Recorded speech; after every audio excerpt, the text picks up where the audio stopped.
રાધે રાધે મિત્રો, આપનું ફરી એકવાર સ્વાગત છે ગુમવરિયલ દુનિયાની અંદર. અને આજે આપણે હનુમાન જન્મોત્સવના દિવસે શ્રી ડભોડી હનુમાનના દર્શન કરવાના છે. તો સવારના લગભગ અમે 5:30 વાગ્યાની આસપાસ અત્યારે ડભોડા ગામની અંદર એન્ટર થઈ ગયા છે. આ ઉમિયાધામ છે ડભોડા. આનો બ્લોગ અમે યુટ્યુબ પર મૂકેલો છે, જોઈ લેજો ના જોયો હોય તો. અને અહીંયાથી અમે હવે આગળ જઈશું. અને અત્યારે જે બાઇકનું સુવિધા છે, બાઇક પાર્કિંગ કરવાની સુવિધા, એ બધું અલગ અલગ જગ્યાએ કરેલું છે. તો આ જોવા બાઇક પાર્કિંગ કરવાની સુવિધા છે એ આપણે જે ડભોડા જશો ત્યાં અંદર જ એક જગ્યા છે ત્યાં મૂકેલું છે. અને આમ તો ડભોડા જે મંદિર છે એની પાછળ હોય છે. અને અત્યારે જો ડભોડા જે ત્યાં આ મેઇન રસ્તો છે આગળનો. અમે દર વખતે જઈએ છીએ તો પાછળના રસ્તેથી જઈએ છીએ. અને અત્યારે જે જન્મોત્સવ છે એના લીધે બહુ જ પબ્લિક હોવાના કારણે પાર્કિંગની સુવિધા અલગ કરવામાં આવી છે. અને જે જગ્યા પાર્કિંગ છે એ પૂરેપૂરું ભોજનશાળા બનાવવામાં આવી છે. ત્યાં આજે ભોજન મળશે પ્રસાદ તરીકે, બરાબર. તો અમે જો અત્યારે જઈ રહ્યા છીએ. લોકો સવારે 5:30 દર્શન કરીને કેટલું પબ્લિક સામે આવી રહ્યા છે તમે જુઓ. આ બધું પબ્લિક દર્શન કરીને આવી રહ્યા છે. અને અહીંયાથી અમે જઈએ છીએ દર્શન કરવા માટે. અને આજે દર્શન કરીશું. બને તો તમને પણ દર્શન કરાવીશું. કારણ કે અત્યારે લગભગ આવા ટાઈમે સુવિધા તો નથી હોતી મોબાઈલ અંદર લઈ જવાની. અને અંદર લઈ જવા દે પણ વિડીયો રેકોર્ડિંગ કરવાની સુવિધા નથી આપતા. તો તે ચેક કરી લઈશું આપણે. અને આ જુઓ કેટલી ભીડ છે, તમે સવારના 5:30ની આસપાસ. અને જુઓ અહીંયા શ્રી રામ ભગવાનના મોટા અહીંયા લગાવેલા છે. અને આ જો પોલીસની સુવિધા, બંદોબસ્ત આટલું. અને અહીંયા સ્વયંસેવક પણ સારી રીતે એવા પોતાનું ફરજ નિભાવી રહ્યા હતા. અને દર્શન તો જો તમે આવ્યા હોત આ ટાઈમે તો આરામથી દર્શન થઈ જાય એવી સુવિધા હતી. તમને ભલે બહાર ભીડ દેખાય છે પરંતુ અંદર જતાં તમને આરામથી દર્શન થાય એવો માહોલ હતો. એટલી સુવિધા કરી હતી એ પ્રમાણે કર્યું હતું. અને હવાથી જોવા તમે ઉપર જેવા આવશો એંગલ લગાવેલા છે, મતલબ લાઇન ટુ લાઇન તમે આવી જશો લાઇનની અંદર. અને અત્યારે જો અહીંયા હવન ચાલી રહ્યું છે.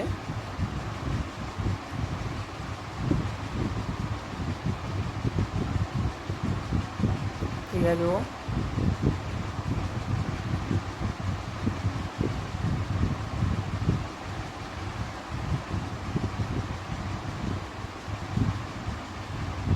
અને આ અમે પાછળનો જે મંદિરના પાછળનો ભાગ છે. તો આ તમે જે ડબ્બા જોઈ રહ્યા છો તેલના, એ 1111 તેલના ડબ્બા છે. મતલબ 1111 તેલના ડબ્બા શ્રી હનુમાન દાદાને આ જન્મોત્સવના દિવસે તેમને ચડાવવામાં આવશે તેલ. અને ત્યારબાદ અમે જોવા અહીંયા નીકળ્યા ગયા ત્યાંથી પાછળના રસ્તે આવીને આ જુઓ પાછળનો રસ્તો છે. અને અહીંયાથી અમે જો નીકળશું નીચે, અને નીચેથી તમને શનિદેવ મહારાજે દર્શન કરાવવા પણ લઈ જઈશું. આ જુઓ અહીંયા એક હનુમાન દાદાનો એક રૂપ વેશભૂષા જેવું તૈયાર કરેલા છે. અને આ જોવા તમે આ પાછળનો, ત્યારે આજ મેં તમને પહેલાં શોર્ટની અંદર બતાવ્યું હતું. હું શનિવારે જ્યારે ડભોડા ગયો હતો ત્યાંની વાત. આ લાઇટિંગ જો તમે કરેલું કેવું અદ્ભુત એવું છે.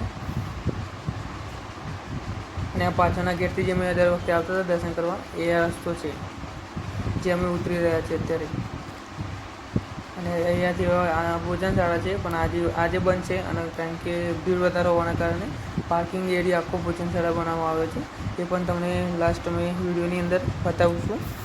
તો અત્યારે જો તમે અત્યારે અમે આ રસ્તેથી પાછા જઈ રહ્યા છીએ શનિદેવ મહારાજે. અને ત્યાંના દર્શન કરાવીશું તમને.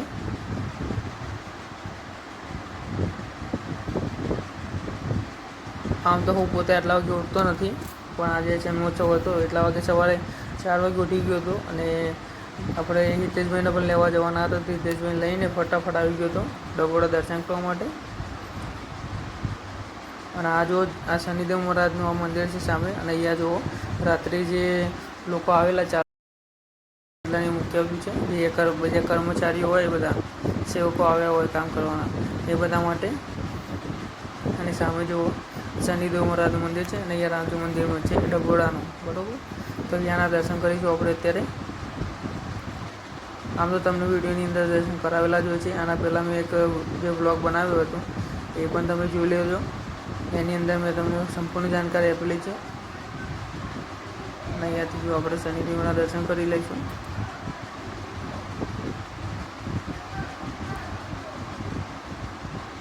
આ પાછળ જોઈ રહ્યા છો તમે જુઓ કેવું ખુલ્લું વાતાવરણ છે.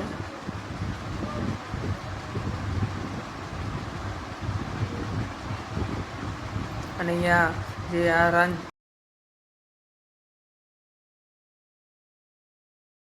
પૂરેપૂરી બતાવ્યું છે, એની માહિતી આપવામાં આવી હતી. આ મહાદેવનું મંદિર છે, આ સાઈ બાબા. આ સાઈડના અનુકૂળ એક હનુમાન દાદાનું પણ મંદિર છે. આ રહ્યું આપણું હનુમાન દાદાનું મંદિર, અને એની સામે જ રામજી મંદિર છે પૂરું. એ રામજી મંદિર અહીંયા.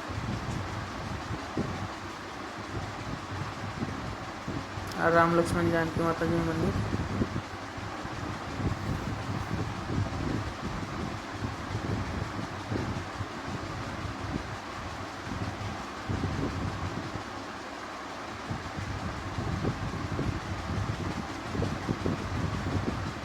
ત્યારબાદ મેં જેમ તમને પાર્કિંગની વાત કરી હતી, તો આ મેન પાર્કિંગ છે, જેની જગ્યાએ જે જગ્યાએ દર વખતે ગાડીઓ પાર્કિંગ કરવામાં આવે છે.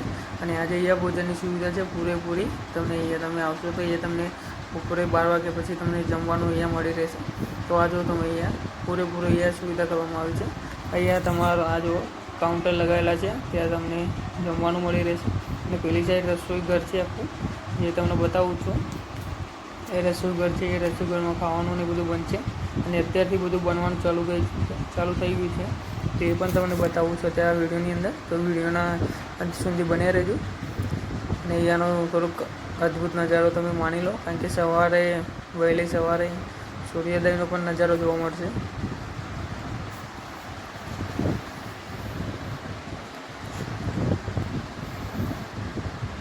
આ જુઓ, અહીંયા તમે સામે જોઈ રહ્યો છો પૂરી છે. આ જો એ ભાત ઉતારવામાં આવે છે. અત્યારથી કામકાજ ચાલુ છે. અહીંયા જો ભોજન બનવાનું.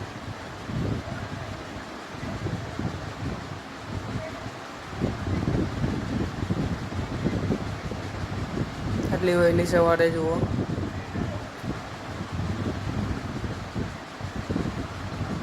આ જો મંડપની કેટલું ડેકોરેશન કરેલું છે, અને નીચેનું પાર્કિંગ છે ગાડીઓ બાઇકો મૂકવા માટે પેલી સાઈડ. અને આ જો પાછળ એક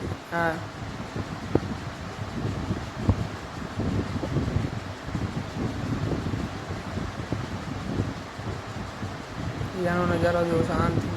અને અહીંયા જો ફરી આ લાસ્ટ અમે દર્શન કરવામાં આવ્યા હતા. અમે ઘેર જતા હતા, ત્યાંનો આ સીન છે.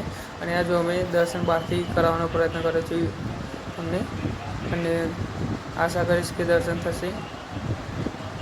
કારણ કે જો અત્યારે ફોટા પાડી રહ્યા છે ને, એટલું ફોટા પાડવા નહોતા મળતા પહેલાં. કારણ કે જે વખતે અમે આવ્યા હતા તે વખતે નહોતા જવા દેતા અંદર. પણ અમે જ્યારે પાછળ જઈ રહ્યા હતા ત્યારે ભીડ ઓછી હોવાના કારણે અહીંયા જો ફોટા પાડી રહ્યા છે લોકો.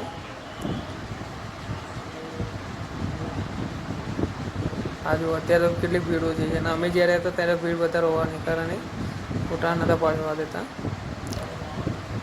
તો આપણે ખાલી આ જુઓ, આટલા સુધી દર્શન કર્યા. અને તમે આવ્યા હોય તો કોમેન્ટમાં લખજો. અહીંયા જો રિટર્ન જતાં અહીંયા લોકો પ્રસાદી પણ આપી રહ્યા છે. અહીંયા મંદિર લાડુ અને આગળ શીરો જે છે એની પ્રસાદી આપી રહ્યા છે તમને. તો આ જો આ મંદિર લાડુનો પ્રસાદી.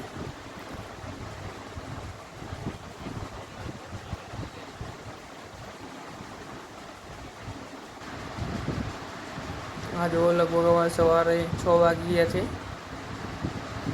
અને અહીંયાથી હવે પાછા અમે ઘરે જઈશું. તો મિત્રો, તમને જો ગમ્યો હોય તો લાઈક કરજો, કોમેન્ટ કરજો અને શેર કરજો. અને અહીંયા જો શીરાની પ્રસાદી છે, બરાબર.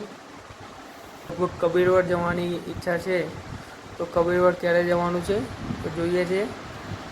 અને ત્યાં સુધી બીજા ક્યાંય જવાતું હશે તો બીજા પણ જતા આવીશું. પરંતુ કબીરવડ જવાની ઈચ્છા છે, તો કબીરવડના ત્યાંનું તમને વ્લોગ બનાવીશું, તેના તમને દર્શન કરાવીશું, ત્યાં ફરાવીશું, બરાબર. અને આવા નવા વ્લોગ, આવા બધું ધાર્મિક સ્થળો ફરવા માટે અમારી ચેનલ સાથે જોડાઈ જજો, અને વધુ શેર કરજો. અને અહીંયા જો મેન અહીંયા જે અમે રસ્તેથી આવ્યા હતા પાછા, એ જ રસ્તેથી જઈશું ચાલતા. અને તમને બાઇક પાર્કિંગ બતાવ્યું છે. અત્યારે સવારમાં તો અંધારો હતો એટલે ના જોઈ શક્યા. તો અત્યારે જો અહીંયા જો આ બધું સેવાનું ચાલી રહ્યો છે કાર્યક્રમ. અહીંયા જો અમે ચાલતા જતા જઈશું પાછળ, અને છેક બાઇક પાર્કિંગ છે ત્યાં સુધી.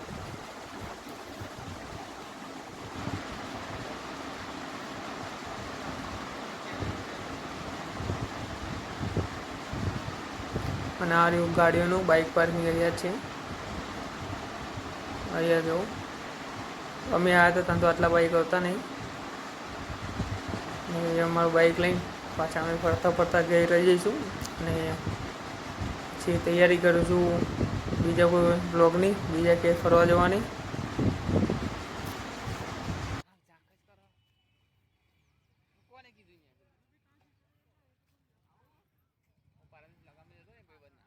મિત્રો અહીંયા આપણો જે આજે ડભોડા હનુમાન દાદાનો બ્લોગ હતો બરાબર, મંદિરનો ડભોડી હનુમાન દાદાનો, તો આજે અહીંયા બ્લોગ સંપૂર્ણ પૂરો થશે. અમારા ગટ્ટીભાઈ હિતેશભાઈ અને અહીંયા હવે આજે જો તમને ગમ્યો હોય બ્લોગ તો લાઈક કરજો, શેર કરજો, કોમેન્ટ કરજો, જય શ્રી રામ લખવાનું ભૂલતા નહીં, સબસ્ક્રાઇબ કરવાનું ભૂલતા નહીં ભાઈઓ અને બહેનો. નરેન્દ્ર મોદી. તો રાધે રાધે, જય માતાજી.